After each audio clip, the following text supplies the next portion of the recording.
Kitalo nnyo ekyamugavendugwa nze ekisinza okundeeta nakomyewo ddi ye nakoze programu ekisinza okundeeta batutwala oba twali mu piiki awo emabega wa bagitanga Chagwe Road mwerwa kubanga mwabaka je Kampala mugamba mbwe emabega wa Kiseka Market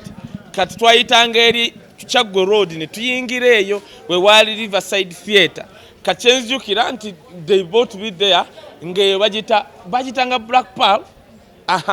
kati ngawe wasibuka kye bayita acting awo nziramu okulaba acting nga ngenze Pride Theatre kati awo kyensinga okujjukirawo my first experience ogendako mu theatre it was that place Riverside n'okulaba abantu abo nga ndi mwana muto I think wemba serabide cheka nali mu P3 yeah no kyenjukira nalaba kye bayita real acting abaana be muyina ennaku zino ogenda mu show notolaba acting nolaba bakunama kulaga kabina kulaga nviri abo bolaba abo ba Mariam ndagira abo balaba bakazi bali bazanya ngazanyira mu Gomesi noba nga toyagana na kuteme toyagana kugenda mu toyi neka kati abazanye abana mwina abazanye naku zino bwatakulaga nika omuzanyo tegugwa tegunyuma naba abantu abo bolaba abo uyu musajja lwaki tumujukira and I was amazed but speeches empulidde kawe ntono ntuse kolete aba abantu balinga bazanyanga wakwata nakuzanyira kikofiira obo obote olabira ddala obote yes kyembajjukirako no wanda omusajja balinga balina emizannyo egyogerebwa egiri storytelling kyobola bayadduka ne mu ggwanga nga omusajja bamuli bubi ng'azanye nga giri ate educative by the way naye kati mbuulira kati ku mizannyo gye tulina wano lwaki gigwa bakunama kati abagambye wali bakunama bye bakunama ne biggwayo nga tebakyalina kye batulaga but those people were good seriously they were good yeah bweru navuddeyo ekyo kyangu nnyo Jesu kubanga nali maze emyaka 3 kwena nga sitambula ate abayaye bano bagala ne banyingiramu bonyi abayaye bano betulina bano ab'obuyinza bawane oba baza bubaza befuula bagezi gwe ate nga gwasinga obugezi kati nali nalobamuko nga sitegedde bwe bankolamu kalike nalina show promoter Richmond yali ategese ebungereza ku Regency Hall neŋŋamba okay kati nkitegedde bano bafaala tulina bakuba echo kati bekanze nga ndi Switzerland bagenda okwagala okwogerako okugamba kuba intero baabwe aba security nga mpisemu ndi Holland ne tukwatagana ne MC sikatanzite MC ate okwatagana ne MC nga mukongwe kulya sente wosinkana Rich kulya sente mpaka oli waliwo gaya ali Sweden first year tunanga ebijjukizo bya Buganda kati naye twabadde ne MC it was good experience then he showed me around. It was my first time ogenda mu Amsterdam akweche chifo naddala ku red light nenvaawo ne tuya Buganda kati wali we nabadde wali so simple tebekweka waba misana bayitawo ku red light baba lyo sajja bakola ensi yaabwe nti tosukirizibwa kwata mwana kwata mukazi era wokikola ogenze kalabba why badira street nti bazimba nga olaba kati nga olaba ekizimbe kyendabirwamu nga olaba mustasa kafeero nti yandabirwamu ennaku zino bwe yandabirwamu nti omuwala atuula muli n'omulaba ne sitanda kye ne bagamba okuva ku side eno paka wano bano ba 18 paka ku 2 gy'emyaka ate omuzungu talimba nojja woba oyina sente abono boolaba nno ogendayo ng'oli munaku ate kuva ku macha ne bakulaga okuva ku 2 paka ku 3 yes kati wona tusewali nga njagala nendaga banna Uganda nti mfo kyokudda ku mbado wa process ne bakusumbwa kati process gosoro kuula omusajja n'atuna n'ebyapa byewaabwe genda bakuwe visa gende Netherlands kubira kuwe musirichi waba mukwano gwa kutwaleko agambe okay wow akuwe direction ne muna esinze nze kaya kolera wa malo bangambye embu ani ono buchamani mbu yatuukawo namuga tuguliye ngato ba tukufunira wano aga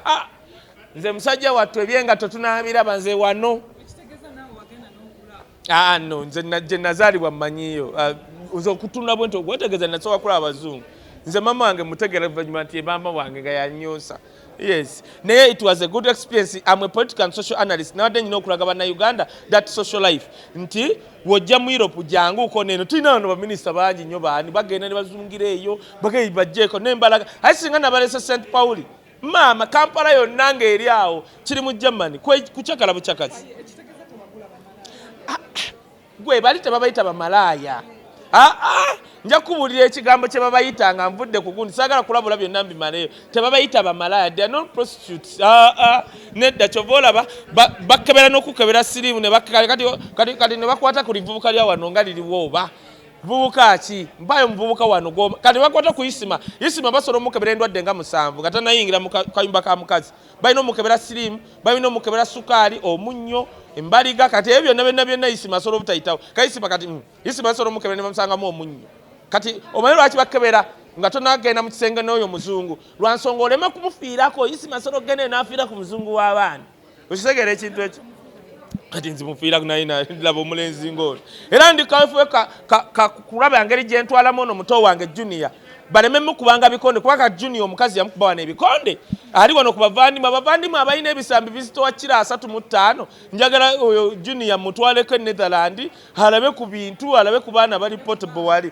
talaba bulabi ayingire nja munonyeza yawo euro nga 10 mugambe ge you go and enjoy yes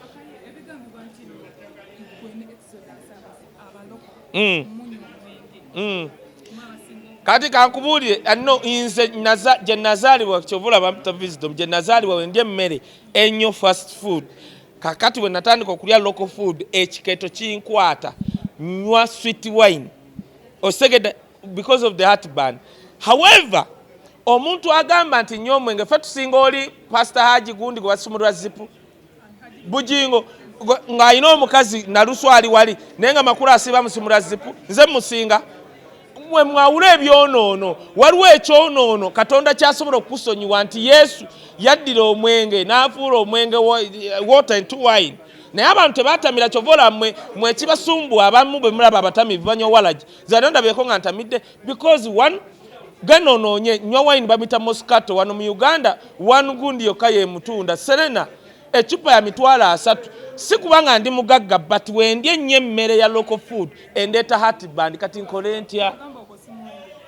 nze sibimanyi ati omwenge gwammwe toyawula mwenge buveera bwammwe na walagi kati ekyo si kyonoono kubanga tulina saaboonoonyi gwe basumulwa zipu buli ddakiika ate nga musumba ate nga bayibuli egamba ti eyeegomba ekirabo ky'obulabirizi olina kuba na mukazi omu simple as that yeah so sogera ku muntu asiba TikTok oyo wa wansi nnyo ku level yange kanti no omuntu yenna asiba TikTok who's a TikToker to me actually nze ladde okunkubira wano okutegeera oyo omwana namaze tegeera nga bamusibye ye naye yansindikidde video ye yabadde Junior kati omuntu asiba omwana yeeyiiya kubanga abaana ba TikTok abeeyiiya they've come into limelight bakola ndaba balanga nalabye n'oli omulala siba mamita mutoolo kati ng'ovaayo siba oyo omuvubuka mutoolo ayambala binu alanga bamuwayo kasente afuuse sita omuntu yenna actually kankyogere bwe nti omuntu yenna addira olutalo n'alutwala mu kkooti osiba omuntu oyo aba mujega era nze kati nze mpa respect nnyo Catherine yes kusaasira no kati nze waliwo abantu besagenda kuddamu kwogerako awo namugamba bukya yatandika okuvuma Dr. Serwadda eyamwola n'amujja mu bunaku n'amujja mu kawunga namugamba nja kugunda naye tu namugamba wolirumba Bobi Wine jo nja kugunda why am half a rwandi buli wolumba abasajja febe banyigira nja kukuba paka why nze kubanga nze sakalaba bulabi muhozi goba wakamulaba noleeta amaalo go toje tuvumira abantu yes we've been here in Buganda for a long time free nemugamba tojja kuvuma Bugembe you've never even contributed to the success of Bugembe bujingo obadde wano mundeba ngo you were nothing Bugembe was a star tosobola kuvayo n'olumba Bugembe mbumbu yakoze show ne kubako omwenge mind you go oba wakulireyo mu byalo nga tobimanyi nze wengenda n'empangisa ku Hotel Africana siyina authority ku muntu azze kulaba show yange newe baba beekisinga kati nze jambaga nve mu show yange basasudde ekyo kimu ekyokubiri tosobola kulumba Mama Fina nga waliwo omuntu nga Bugembe asobola okuleeta Mama Fina mu show n'amusembeleza eri Katonda kitegeeza Mama Fina waba talokosa oba atasembeza Mukama ogwo si musango gwa Bugembe gwe bujingo mbuulirayo omusamize gwe wali oleese oba essabo lyolyo oyo kyezanga omusamize agambye kale nze mu kanisa yo kati Bugembe waba asobola kikola naleeta abantu nga Mama Fina Bugembe be bantu be basumba betwetaaga mu Uganda naye kati alese Mama Fina omanyiddewa nti Mama Fina wajja mu show ya Bugembe okucha ki ya Bugembe wali abasomize nga 10 abagenda okujja mu kanisa abagenda okujja mu mizikiti abagenda okujja mu ekelezia kati ng'omuntu era ataasoma oba yasomera mu university ze bagamba nti si university simanya bizimbe twese wasoma nze we nasomera ku university nga buli mwaka tusasula bagita Uganda National Higher biki nga tugisasula we nasomera nga sasula emitwalo oba ebiri oba etaano I don't remember ebiri kati wuya asitegedde nga tugisasula ali wandegera ko banka yawe wandegera kati oyo osoma otya degree 1 nga National Council of Higher Education tekumanyi ebanfu kati chovola nkugambye ebintu ebyo byonna tebikwatagana biringa butuuliro gwarumba bugembe aleta mama fina gwasoma ebitategerekeka ate gwagamba mbu osomye nnyo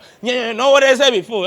nalabyeyo n'omusajja amuwolereza mbu kankubuulye musajja weetereze genda makulu agira kusumula zipu bw'onoolumba Dr. Serwadda I will never get rid of you bw'onoolumba Bobi Wine I will never kubanga ago maalo nze